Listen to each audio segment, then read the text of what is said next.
مشاهدينا الكرام، السلام عليكم ورحمة الله. من الفضائية الإريترية نحييكم ونقدم لحضراتكم نشرة أخبار هذه الفترة. معكم فيها قاسم أحمد، وأبدأها كالعادة بأهم وأبرز العناوين.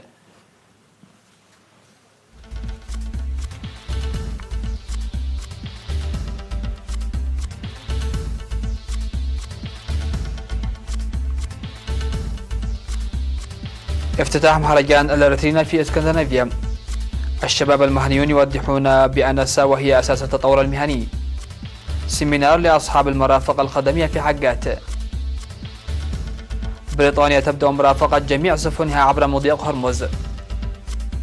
أوكرانيا تحتجز ناقلة نفط روسيا في الدانوب. ورئيس وزراء ماليزيا يتباحث مع المسؤولين الأتراك في أنقرة.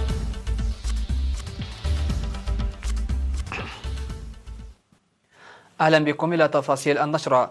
افتتح مستشار الرئيس السيد يماني جابرآب في 25 من يوليو الجاري بمدينة ستوكهولم مهرجان الإريترينا في الدول الإسكندنافية. وقال رئيس لجنة الاحتفالات السيد ألم تخل جرجيس في المهرجان الذي شارك فيه عدد كبير من المواطنين من الدول الإسكندنافية ومدن السويد وكذلك أصدقاء إريتريا أن المهرجان 21 يعتبر استثنائيا لتنظيمه في الذكرى الأولى لاتفاق السلام الإريتري الإثيوبي واليوبيل الفضي لتأسيس ساوا وبدء الخدمة الوطنية.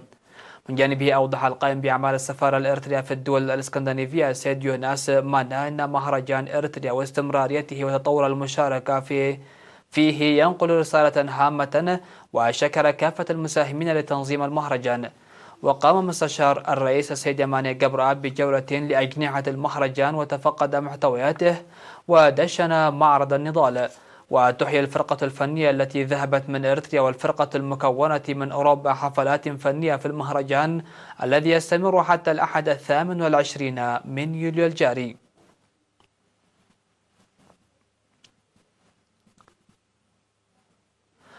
ذكر الشباب المهنيون الناشطون في مدينة كرم بأن ساوا هي أساس تطور المهن التي من خلالها يسيرون أنشطة فعالة تفيدهم في حياتهم اليومية، لا سيما أنهم يسهمون عبرها في أداء الخدمة المدنية والوطنية. وأشار كل من الدكتور تخلصجي تخلصنبت الطبيب العام في مستشفى مدينة كرن المرجعي عضو الدفعة 17 وشابة بالوايت عامر موظفة في بنك كرن التجاري والعقاري عضوة الدفعة 24 والمهندس أروم مهرة أب موظف في قسم التنمية المعمارية بإقليم عنسبة عضو الدفعة 17 وكذلك عضوة الدفعة 24 الشابة نجاة عمر موظفة في فرع الصحة بالإقليم، وشاب جمال ولديت عضو الدفعة 21 مسؤول الاتحاد الوطني للشباب وطلبة إريتريا فرع كرن. أشاروا إلى أن الشباب المتخرج من ساوا يساهم في الوقت الراهن في كافة المجالات والقطاعات بفعالية. وأفادوا بأن هؤلاء الشباب الذين يسهمون في إعمار البلاد بمجالاتهم بعد تخرجهم من الكليات مارين عبر ساوا. يقولون أن ساوا هي أساس كفاءاتهم الحالية، ومن خلال الثقة وقدرة التحمل وترسيخ ثقافة العمل التي اكتسبوها من ساوا استطاعوا إنجاز أعمالا فعالة تؤدي إلى تطور وتقدم ذاتهم ووطنهم. وقال الشباب إن ساوا هي بوصلة لتحديد الاتجاهات، مشيرين إلى أن برنامج الخدمة الوطنية تساعدك لتكون شخصا كفؤا من حيث البنية الجسدية والعقلية ومسترشد يدل دائما إلى الطريق الصحيح. عقد سيمينار يوم 23 من يوليو في مدينة حقات لأصحاب المرافق الخدمية حول النظافة واستقبال الزبائن. وأوضح السيمينار الذي أشرف عليه أعضاء مكتب السياحة في إقليم عنسبة إدارة المتاجر ومراقبة النظافة وأساليب استضافة الزبائن والعلاقة بين أصحاب العمل والعمال. ودعا مسؤول الدراسات ومتابعة الموارد السياحية في مكتب السياحة السيد فسحة هبتل المرافق الخدمية العمل لجودة الخدمات والنظافة. من جانبه أوضح رئيس جمعية المرافق الخدمية في إقليم عنسبة السيد فقري سوس برهاني أهداف الجمعية داعيا إلى تأمين الجودة بالتنسيق مع الجهات المختصة. هذا وعقدت سيمينارات مماثلة في مديريات علب العد وكرن وعد تكليزان.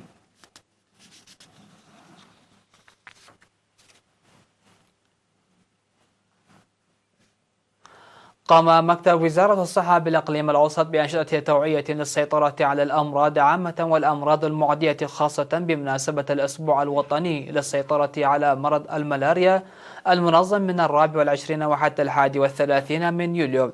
ودعا مسؤول التعبئة والمعلومات في المكتب السيد هبت جبر مسقل في الاجتماع الذي عقد في سرجقة يوم 25 من يوليو مع ممثلي السكان لإطلاق البرنامج لتعزيز دور مدراء الضواحي لمواصلة الوعي المترسخ في المجتمع من أجل مكافحة الملاريا للسيطرة على الأمراض الأخرى.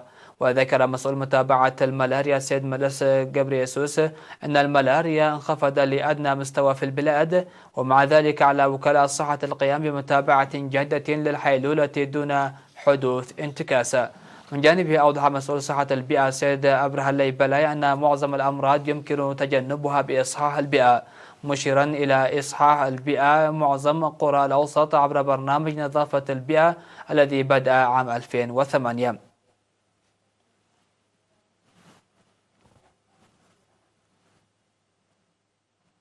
يقوم مشتل الصنعفي بإسهامات مشهودة في التشجير، حيث يتم توزيع 150 ألف من شتول مختلف أنواع الأشجار لغرسها ضمن حملة التشجير. وأوضح خبير تنمية الأشجار والحيوانات البرية سيد جرمايسيوم لوكالة إيرينا أن المشتل أسهم كثيرا في التشجير، مشيرا إلى أن الشتول 150 ألف المعدة يتم شتلها في المحميات والجبال الجرداء والمؤسسات الحكومية ودور العبادة والشوارع والمنازل منذ بداية شهر يوليو بالمشاركة الشعبية. وقال سيد هدسية ولد برهان الذي عمل ل30 عاما في المشتل إن هذه الحملة الهامة تنمي لثقافة العمل، داعيا لدراسة مواقع غرس الشتول مسبقا ومتابعة نموها.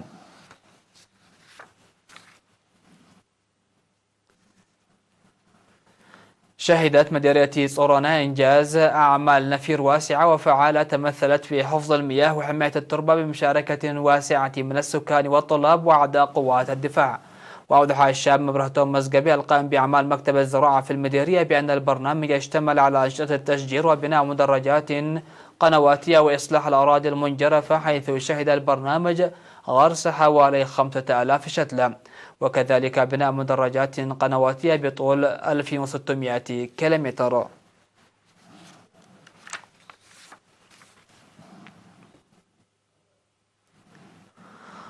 فاصل قصير مشاهدينا الأكارم، ومن ثم نعود لمتابعة الأنباء على الصعيد العالمي، فتفضلوا بالبقاء معنا.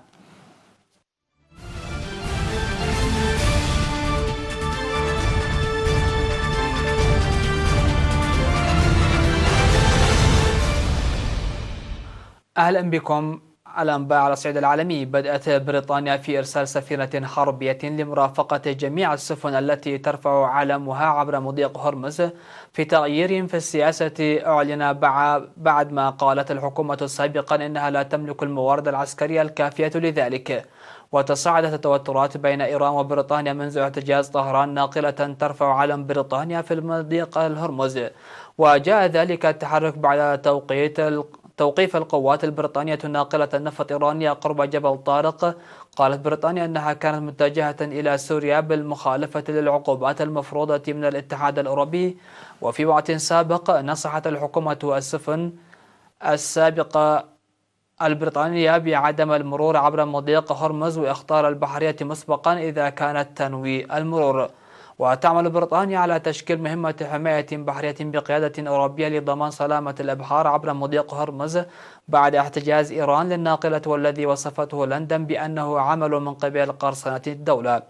من جهته صرح وزير الدفاع الأمريكي الجديد مارك إسبير عن نية الولايات المتحدة مناقشة الإجراءات التي من شأنها حماية السفن التي ترفع العلم الأمريكي في مضيق هرمز بنفس الطريقة التي صرحت عنها الحكومة البريطانية، حيث ستتخذ الإجراءات الملائمة لمرافقة السفن الأمريكية وتقديم المساعدات والدعم لها حسب درجة الخطر الذي قد تتعرض له هذه السفن من البحرية الإيرانية.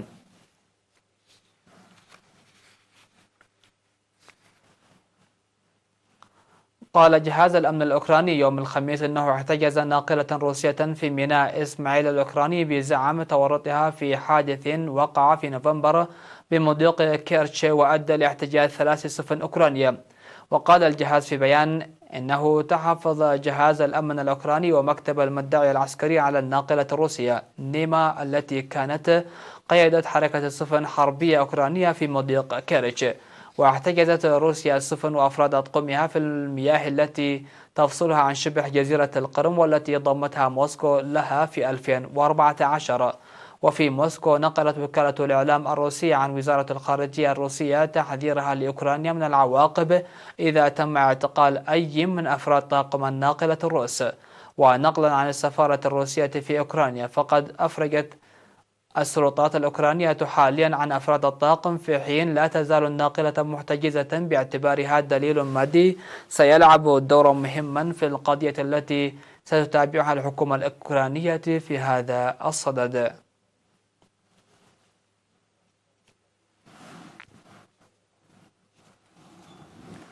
وصل رئيس الوزراء الماليزي مهاتير محمد إلى العاصمة التركية أنقرة للتباحث حول العديد من القضايا التي تهم البلدين على الصعيد الإقليمي والدولي وزيادة حجم التبادل التجاري بينهما. وخلال مؤتمر صحفي جمع مهاتير محمد بالرئيس التركي رجب طيب أردوغان عقب اجتماعهما في القصر الجمهوري بأنقرة، أكد الأخير تنمية العلاقات بين تركيا وماليزيا. وتم خلال الزيارة مناقشة العلاقات الثنائية بين البلدين، خصوصا في مجال التعاون الدفاعي واتخاذ الخطوات اللازمة لتعزيز التعاون في كافة المجالات. ومن المنتظر أيضا أن يجري رئيس الوزراء الماليزي لقاءات مختلفة في أنقرة واسطنبول، من بينها اجتماع مع ممثلي قطاع الأعمال في تركيا. وتأتي زيارة رئيس الوزراء الماليزي مهاتير محمد تتويجا لتاريخ من العلاقات الممتدة على مدار نصف قرن على أصعدة مختلفة بين السياسي والاقتصادي. وربطت علاقات متينة بين مهاتير محمد ورئيس الوزراء التركي السابق نجم الدين أربكان، إذ تعاون الاثنان في تأسيس مجموعة الدول الثمانية الإسلامية النامية.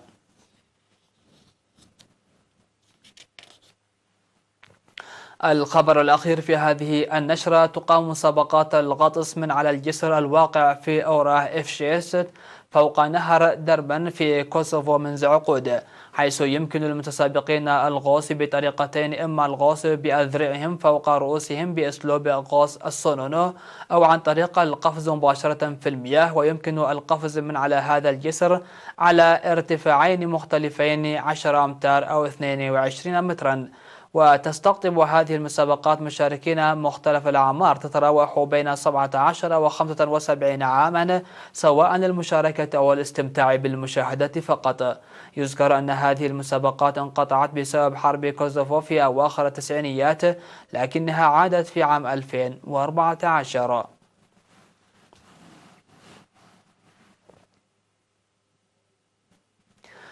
انتهت النشرة مشاهدينا الأكارم، شكرا لحسن الاستماع والمتابعة، ودمتم في أمان الله.